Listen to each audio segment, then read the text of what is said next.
Would you decriminalize crossing the border without documents? The first thing I would do is unite families. I'd surge immediately billions of dollars worth of help to the region immediately. Look, I talk about foreign policy.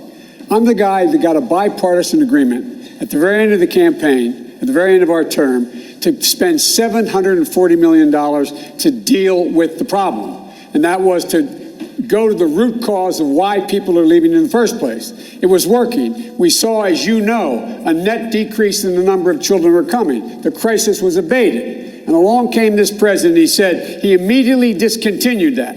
We all talk about these things. I did it. I did it. 740 million. Now look, second thing we have to do. The law now requires the reuniting of those families. We would reunite those families, period. And if not, we put those children in a circumstance where they were safe until we could find their parents. And lastly, the idea that he's in court with his Justice Department saying children in cages do not need a bed, do not need a blanket, do not need a toothbrush. That is outrageous. Vice President, the Obama-Biden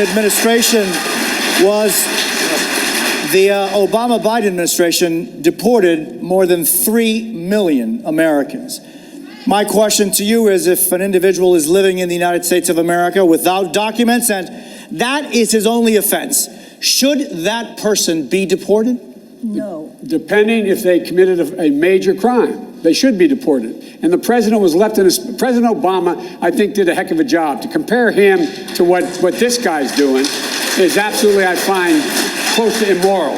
But the fact is that, look, we should not be locking people up. We should be making sure we change the circumstance, as we did, why they would leave in the first place. And those who come seeking asylum, we should immediately have the capacity to absorb them, keep them safe until they can be heard. A 15-second, if you could, if you wish to answer. Should someone who is here without documents, and that is his only offense, should that person be deported? That person should not be the focus of deportation. We should fundamentally change the way we deal with things.